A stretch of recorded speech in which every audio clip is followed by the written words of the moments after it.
Thank you very much for that very articulate and thoughtful introduction, Dr. Toronto, and thank all of you for coming. It's really so inspiring and heartwarming to look out and see so many of you here. I wish I had learned earlier in my career that the secret of success for a clergyman is keep the talk the same and come up with a new congregation every week.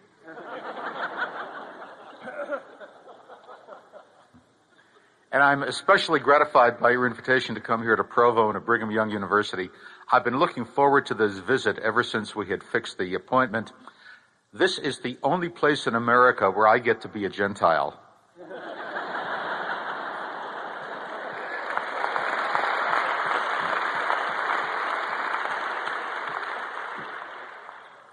In fact, along those lines, I met with some of the students at 9 o'clock, and when we'd finished and were just chatting afterwards, one of them came up and said, "Now, Rabbi Kushner, as a Jew, I know you can be objective about this. What do you think about the major theological confrontation that's coming up this Saturday when BYU plays Notre Dame?" Now, I can picture some of the undergraduates going up to some of the leaders of the church and the community and saying, you know, this is really a big game, national television exposure. Don't you think it would really be wonderful for the faith if we could win? Could you put in an extra prayer for us or something? And the administrators would have to smile and say, gee, I'm sorry, we're in sales, not management.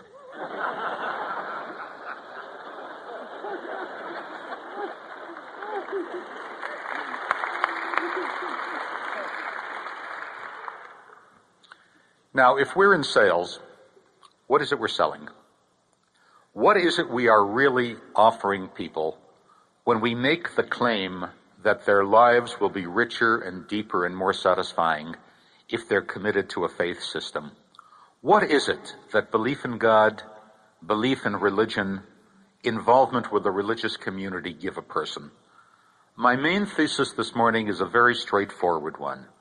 We in the 20th century have become so sophisticated, so modern, so enmeshed in the trappings of the modern world that we have been enriched in a lot of ways and impoverished in a lot of important ways. And I want to put the spotlight this morning on what we lose out on, what we miss when we become modern, so modern that there is no room for faith in our lives. The first gift of the religious commitment, I'm going to have to dust off a word which you don't very often hear these days. And perhaps it is a sign of the imbalance of the late 20th century that this word has become so old-fashioned. The word is reverence. Being in the presence of a power so overwhelming that it defines who you are, that you feel small but you don't feel diminished. It's not fear. When you're afraid, you're overawed by something and you want to run away. When you feel reverent, you're overawed, but you want to come closer. It's the sense you get when you walk into a cathedral and the architecture says to you, no matter how important you may be out there, in the presence of God, you're really very small. Story about what has happened to reverence in our time. You living here in Provo, at the foot of the mountains, going to BYU, you don't have to be reminded there is something about a mountain that uplifts the human soul. It seems to speak of the effort of the earth to rise up to heaven, to meet God halfway, which is why revelations take place at mountaintops. The story is told of the first two white settlers to travel to Seattle, to cross the country, and to see Mount Rainier. And they looked at it, and they were absolutely stunned by this beautiful, symmetrical, snow-capped mountain in the northwest. And they responded as typical Americans would respond, gee, that's beautiful, let's climb it. Let's show that we're stronger than the mountain. They went to the local Indian tribe and they said, we'd like to hire a guide to lead us up to the top of the mountain. The Indians said, I'm sorry, we can't do that. That's our holy mountain. We believe the gods live at a lake of fire, apparently an extinct volcano at the top of the mountain, and it's not proper for us to intrude on the home of the gods by climbing to the mountaintop. The two settlers said, no, you guys don't seem to understand. We're offering you real money to lead us up to the top of the mountain. The Indians said, no, you don't understand. There are some things which are not for sale, and the home of the gods is one of them. But the two settlers kept on insisting and adding and upping the price, and finally they found an Indian guide who said he would lead them. He led them around astray for a while, down into valleys and uphills, trying to tire them out so they'd give up, but they were persistent. So he led them partway up Mount Rainier, and he said, "My religion forbids me to go any further. You're on your own." He thought he'd never see them again, but these guys were very determined. They came to the top of the mountain, planted a flag, took pictures of each other at the peak, came down again. That story was told to me by a forest ranger in Mount Rainier National Park outside of Seattle. She told us the story to make the point about the courage and the dedication of the two mountain climbers. But the message I got from that story was a very different one. I felt very sad that we are so good in this century at putting out sacred fires. We are so good at minimizing the domain of the gods, intruding on holy space and claiming it for our own, until we end up with a lot to feel proud about as men, and nothing to inspire us, no sense of awe for that which is beyond us. I would remind you that in Scripture, idol worship does not refer to bowing down to statues. Give the ancients a little bit more credit than that. They knew the statue was not God. It was a representation, a symbol of God. Idol worship is not bowing to statues. Idol worship is treating the human as if it were the ultimate. And that, it seems to me, is the sin of idolatry that we commit today. Technology is the enemy of reverence because technology is the worship of the man-made. And ultimately, the worship of the man-made limits our ability to worship the divine. I have no objections to technology. I am very grateful for the jet plane which brought me from Boston to Utah in such comfort. I love my computer that helps me write books. I am grateful to the medical breakthroughs which have enhanced the life of my family. But when you worship technology as the ultimate, and you forget there's anything beyond that, something gets lost. I'll give you my favorite example of this. Most of you undergraduates will not be able to remember it. Some of the older people in the audience will. Just over 25 years ago, July of 1969, when astronauts walked on the moon for the first time. If you were alive then, you may remember what it was like. The whole country stopped. Everything closed down. Restaurants were deserted. Movie theaters were empty. Everybody stayed home to watch Neil Armstrong set foot on the surface of the moon for the first time.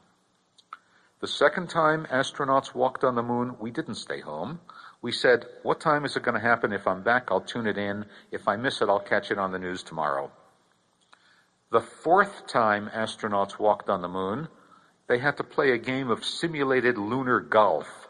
Let's see how the golf ball travels in this low-gravity atmosphere, because otherwise people weren't going to watch. You know, what's on Channel 4? Men walking on the moon, I've seen it. What's on the next channel?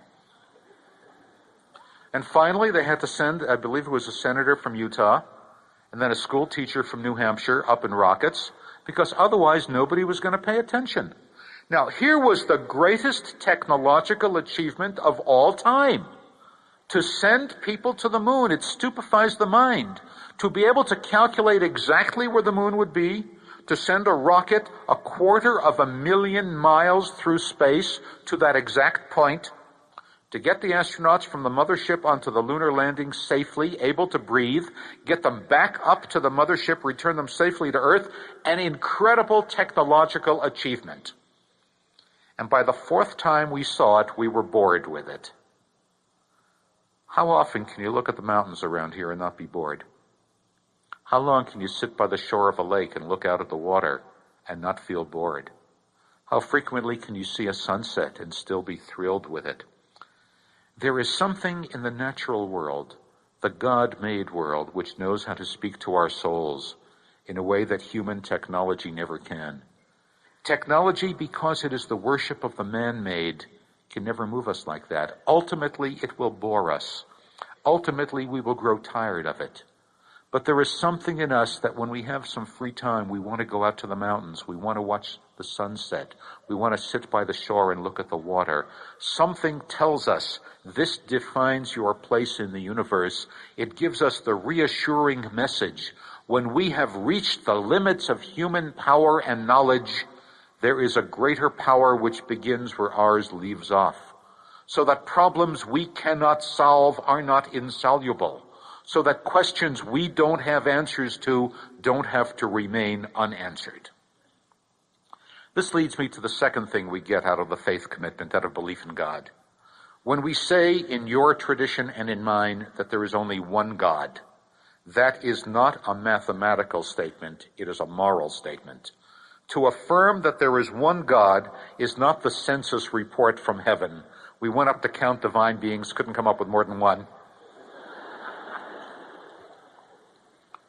To say that there is only one God is to claim that there is such a thing as right and wrong.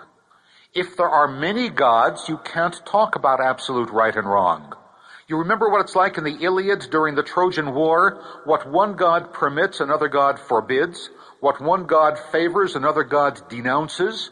In a world of many equally powerful deities, the issue is not what does God want of us? The issue is which God shall I serve? Which God has the power to bless and protect me? But if there's a single God, then you can claim he has built standards of right and wrong, of moral good and evil into the world as fixed as the laws of gravity. You cannot claim it is all right to betray your marriage and commit adultery, even if a majority of the people want it that way, any more than you can claim winters should be mild and ice cream should be more nourishing than vegetables. There are some things which simply are there. I have seen only one Clint Eastwood Dirty Harry movie in my life. I don't remember the name of it, but I was describing the plot to a fellow I know who's a big Clint Eastwood fan, and he gave me the name of 4 movies which fit that plot. But, that's okay. I mean, listen, I'm a rabbi. If there's one thing I understand, it is the legitimacy of telling the same story year after year. If we do it in church and synagogue, there's no reason why Clint Eastwood and Sylvester Stallone can't do it in the movies. But what I remember about that Dirty Harry movie, I have never responded to a movie the way I did to that one. I'm sitting there watching it at home on television. My brain is saying to me, why are you wasting time on this junk? This is cheap, manipulative trash. And my gut is saying, yeah, blow them away. Get out the Magnum and mow them down. Don't let them get away with it. What I learned from that experience is not that Hollywood knows how to make movies that reach my emotions. I think I understood that. What I learned is there is something inside me, and I suspect there is something inside every one of us, that has an instinctive response to injustice, that says that's wrong, don't let them get away with it. There is something in us that recognizes right and wrong, not at the intellectual level, that's against the law, he should be punished, but at the visceral level, at the feeling level, that's wrong, no human being should treat another human being that way. And it's there that the sense of morality is born. That these things are not subject to majority vote, these things are not subject to the individual approval of our conscience. There are some things you simply cannot do. God has forbidden them. Once again, you have to understand this is not a restriction, this is not a limitation. There is something about that awareness of right and wrong that enhances our humanity, our morality, our dignity as human beings. At some level, we want to know that what we do matters. What religion gives us when it tells us about good and evil, about right and wrong behavior, is a sense of our significance. You know what it's like? Have you ever had the experience of staying up all Sunday night working on a paper because you want it to be really good, and you hand it in at 9 o'clock Monday morning, and you get it back at 9 o'clock Wednesday morning with a little check mark next to your name and nothing else written on the paper, and it really looks like the professor didn't bother reading it, he just gave you credit for doing the work. How did you feel at that moment? You felt cheated. You felt cheated. Why should I knock myself out if nobody's going to know the difference? This is what the religiously grounded sense of right and wrong gives us, the sense that our deeds matter. Many years ago, I saw a program on television on the Twilight Zone about a man who dies, and wakes up a moment later at the end of a long line. At the front of the line, he sees two doors, one marked heaven, one marked hell, and there's an usher. The usher says, "Move along, keep the line moving, choose either door and walk through." The man says, "Wait a minute, where's the last judgment? Where am I told if I was a good person or a bad person? Where are all my deeds weighed and measured?" The usher looks at him and says, "I don't know where that story ever got started."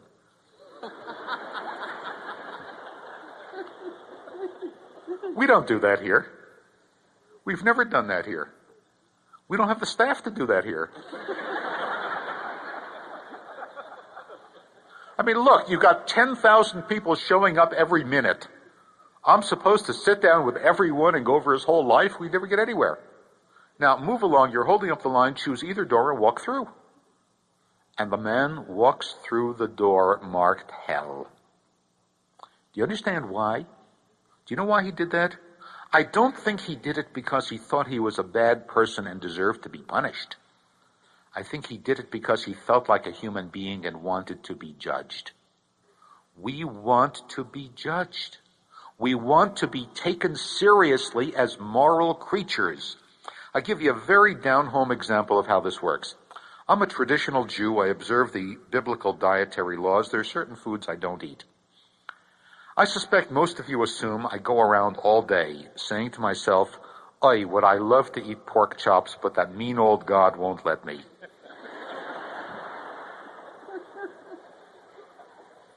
Not so. Fact of the matter is, I go around all day saying, "Isn't it incredible? 5 billion people on this planet, and God cares what I have for lunch. And God cares who I sleep with. And God cares how I earn and spend my money. And God cares what kind of language I use." Do you see what this does? It doesn't diminish me by being told there are certain things I may not do because they are wrong. It enhances me. It turns me into a real human being, somebody whose deeds, whose decisions, whose choices matter at the highest level. I am convinced that every human being has an existential need for significance. We want to be taken seriously. That's why it's such a thrill when we get our name in the paper. That's why when you watch the ball games on television and the ball goes into the stands and everybody waves at the camera, that's why they're doing it. If you have been seen on television, you really exist. Otherwise, you're just a rumor.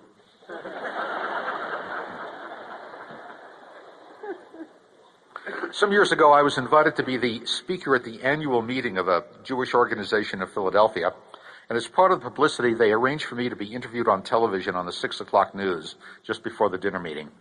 I went right from the TV studio to the hotel where the event was taking place. Chairperson of the event met me there. She said, "Rabbi Kushner, I feel so bad. I was working here on the last-minute arrangements. I didn't see you on Channel 3. I said, "You do know you're going to be sitting next to me for the next 2 hours?" He said, "Yes, but it's not the same."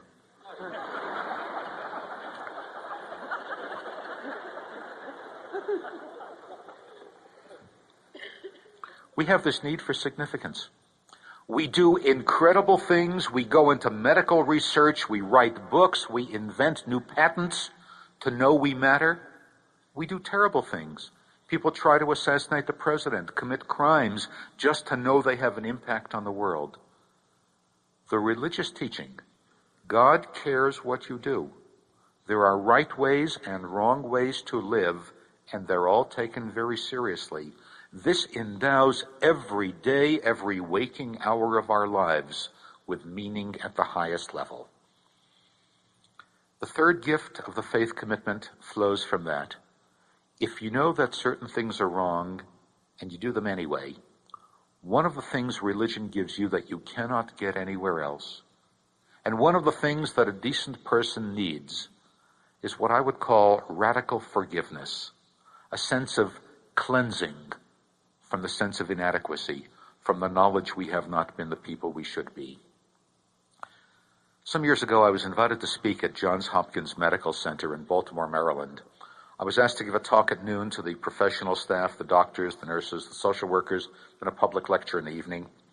After my noon talk, the chief of chaplains at Johns Hopkins Medical Center came over to see me. He said, "Rabbi Kushner, we got a patient here who would love to meet you." He read your book. It was very important to him. He wants to know if you could spend 10 minutes talking to him. I want to make this very clear. You're under no obligation to do this. If you would rather not, I'll tell him you're retired and very busy. He'll understand. He's a 32-year-old Episcopal minister, and he's dying of AIDS. I thought for a moment. I said, sure, I'll go talk to him. I followed the chaplain down the corridor, feeling terribly noble and virtuous. You know, I am the Jewish Mother Teresa.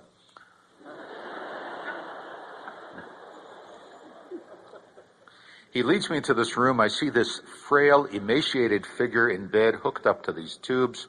I introduce myself. We chat for a while. He says some nice things about my books. And then, because I know this is an issue for religious people who have AIDS, I say to him, do you ever fear that you're dying without God? That in some way your disease is a punishment for something you did? And he said to me, no, just the opposite. He said to me, the only good thing that's come out of this sickness, I found that something I always wanted to believe as true really is true. No matter how much you've messed up your life, you have not lost the love of God. He said to me, when I was a child, I thought I had to be perfect so that people would love me. I mean, if you're perfect, people have to love you. What's not to love? And I always tried to be perfect. And if I made a mistake, I tried to cover up for it and persuade people I was perfect so they would love me.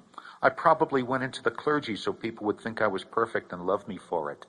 And every time I did something that I knew was wrong, and every time I told a lie to cover up for myself, I was sure that God was as contemptuous of me as I was of myself.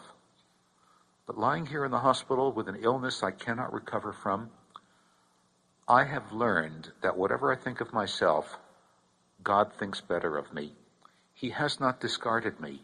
He has not given up on me.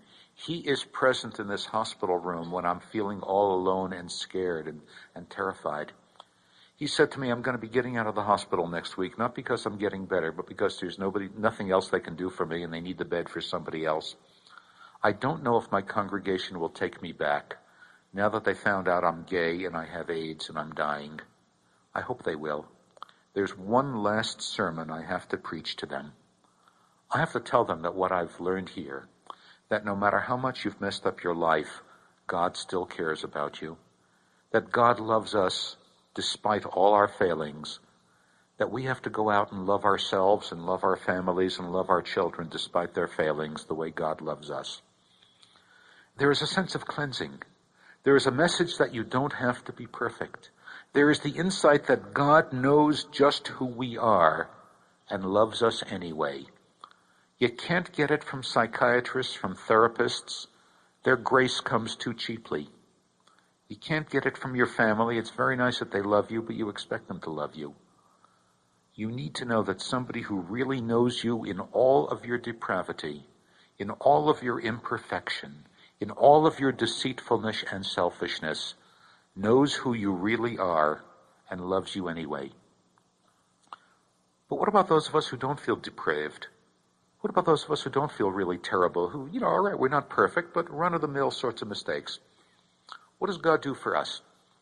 The difference between myself and the atheist, and I guess the functional definition of an atheist is somebody who doesn't care who wins next Saturday's football game. The difference between myself and the atheist is not that I do good things and he does bad things. Every one of you knows atheists who are honest, decent, reliable, charitable people. There are atheists back home in Massachusetts whom I would trust to hold my wallet while I go for a jog sooner than the leadership of my congregation. The difference between us is not I do good things and he does bad things. The difference is this. When we have both spent ourselves doing the good things we believe in, when we have both exhausted ourselves working for world peace and for understanding between the races and the faiths, when we have knocked ourselves out drying the tears of the bereaved and holding the hands of the faithful, and we're just too tired to do it any longer, I have a God to whom I can turn who renews my faith so I can run and not grow weary, so I can walk and not feel faint. The atheist can only look deeper inside himself, and sooner or later he will run dry. The difference is when we both want to do good, and we're tired and we're spent and we're exhausted, there is a God who replenishes my strength so I can keep on going. The fourth and perhaps most important gift I get from our religious faith, it cures me of the fear of death. It can't keep me from dying. Nobody has yet come up with a religion that helps people live forever. Although maybe you know the story of the man who comes to his rabbi and says, "Rabbi, if I give up staying up late and drinking and chasing after women, and I come to your services every weekend, will that help me live longer?" And the rabbi says, "No, but it'll feel longer."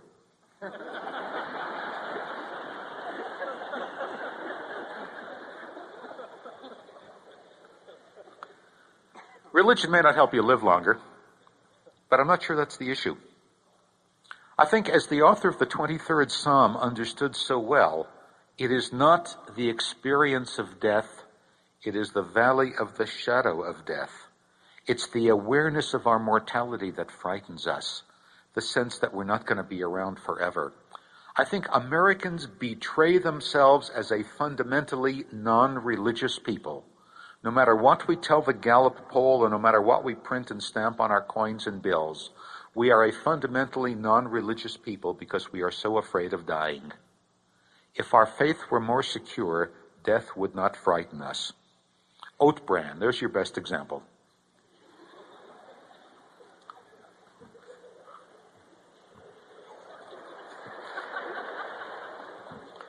People eat oat bran because they think if I can get my cholesterol low enough, I will cheat death and I will live forever.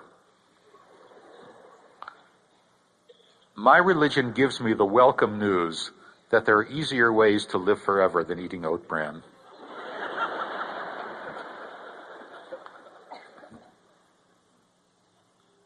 I don't know what will happen to me after I die. Well, some things I know. I know what will happen to my physical body. That is, it will be interred in the earth, and over the course of time, it will decay and return to the earth. That I understand. But I also know that there is a part of me which is not physical, a part which I am comfortable calling my soul, which less religiously inclined people will call personality or spirit. It is everything about me which is non-physical. My identity, my values, my memories, my sense of humor, everything about me which is not physical. Now, because it is not physical, it is not subject to death. My soul cannot die. That is not a religious dogma, that is a scientific fact. It can't be argued with. A soul is immortal because a soul is non-physical and not subject to death. That much I understand. What I don't understand is what that means. What does it mean for my soul to survive without a physical body to incarnate it? Will it know that it used to be me? Will it be able to recognize other disembodied souls if it doesn't have eyes and optic nerves to see with? Will it be happy to see these other disembodied souls if it doesn't have glands to control emotions? What will a bodiless, non-physical soul look like? Does it look like Casper the Friendly Ghost? Does it look like Patrick Swayze in the movie Ghost? I wish it looked like Patrick Swayze.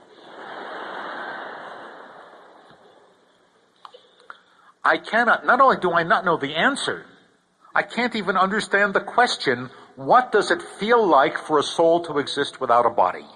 I know my soul will survive. I can't imagine. My three-dimensional brain can't get itself around the question of what does it feel like to exist without physicality.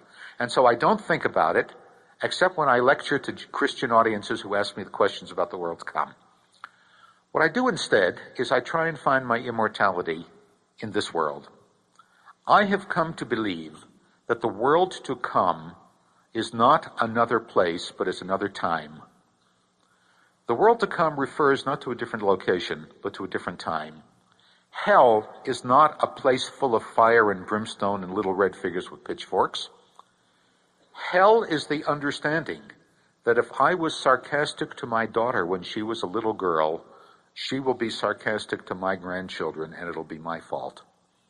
Hell is the realization that every time I tell a lie because the truth is embarrassing, I am voting to make this a more deceitful world for my family to live in. And heaven is not harps and wings and bright sunshine. Heaven is the awareness that every time I did something good, even if nobody thanked me for it, every time I held back the angry word and resisted temptation, and nobody could possibly have known how hard it was for me to do that, the world is changed by the good thing that I did, permanently changed for the better. Oscar Wilde once said the nicest feeling in the world is to do a good deed anonymously and have somebody find out.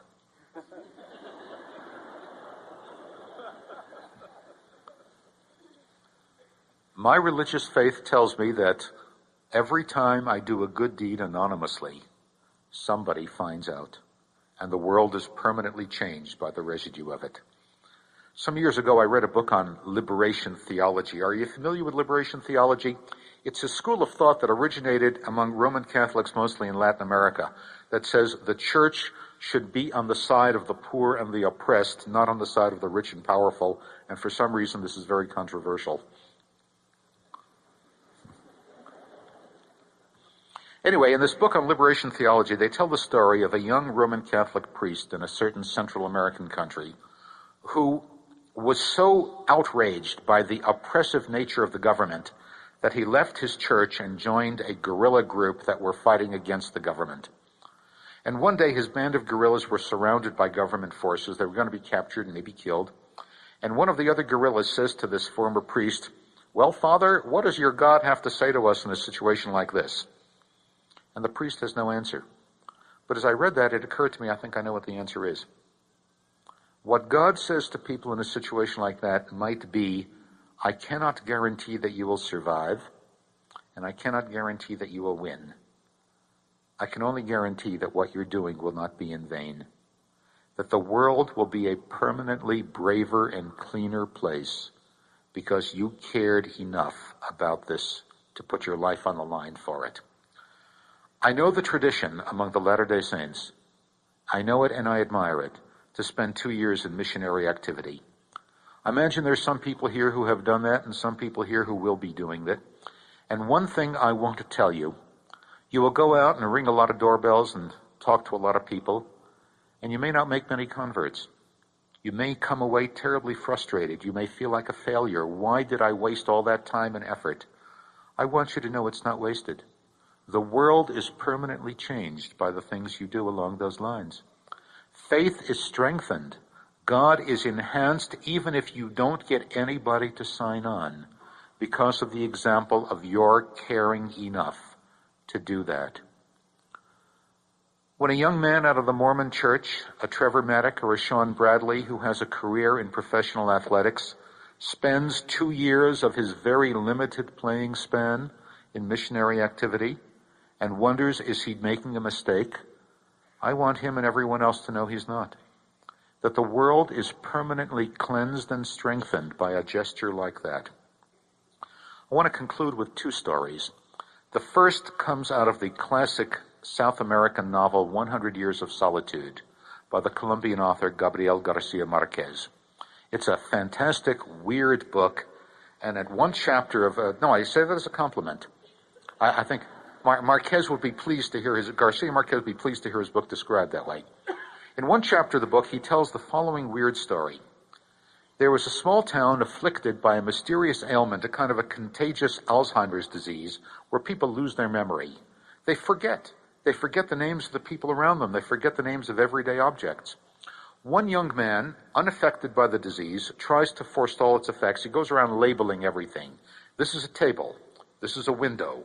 This is a cow. It has to be milked every day. When he has labeled everything in town, he goes to the town center and puts up 2 signs. The first sign says, the name of our village is Macondo, and the second sign says, there is a God. What is Garcia Marquez trying to say in that strange parable? I think he's trying to tell us that as you get older, you will forget a lot of things you once knew. It's already started, hasn't it? You've forgotten your high school trigonometry and American history courses. Over the course of time, you'll forget the name of the guy who took you to your senior prom. You'll forget the phone number of the first house you lived in. Garcia Marquez is saying, don't worry about it. That's all fine. As long as you don't forget 2 things. Never forget the community in which you are a part, because God is found in communities. God is found in the way people relate to each other. And never forget that God exists. And that very briefly leads me to the second story I found in the book by Elie Wiesel. The day that man comes before God on his heavenly throne and says to him, which is harder, to be God or to be man? And God says, what are you talking about? Much harder to be God. I mean, what do you have to worry about? Wife, kids, job, that's it. I got the whole universe, planets, galaxies, everything depends on me. Man says, yeah, I suppose. But you have infinite power and infinite time. I can operate with a deadline. If I had all the time in the world, I could run a universe also. God says, you don't know what you're talking about. Much harder to be God. Man says, how can you be so sure? You've never been human. I've never been divine. Tell you what, let's change places for 1 second. That's all. 1 second. Let me be God, you be man. Then we'll change back. We'll have settled the argument once and for all. Reluctantly, God agrees, gets off his heavenly throne for 1 second. Man gets on, and as Wiesel tells the story, in the 1 second that man is on the heavenly throne, he refuses to give God his throne back. And ever since then, man has been in charge of the world. I find that a frightening story for 2 reasons. The first reason is, if there is no God, and human beings are in charge of the world, as Dostoevsky had one of his characters say in The Brothers Karamazov, if there is no God, everything is permitted. Why shouldn't we kill, and why shouldn't we steal, and why shouldn't we rape, and why shouldn't we lie, and why shouldn't the strong take advantage of the weak if there is no God to say it's wrong? But more importantly, for those of us who would not take advantage of a situation like that, if there is no God, who is there to inspire us? And who is there to guide us? And who is there to pick us up and wipe us off when we've fallen and dirtied ourselves? And who is there to replenish our love and our hope and our strength when we've used it up? And who is there to promise that what is not finished in our lifetime will be finished in a later lifetime, because he will link one life to another? If there is no God, we are all by ourselves in this universe which is too big and too vast and too cold for us to run. So who needs God? I know I do, and I know we do. Thank you very much.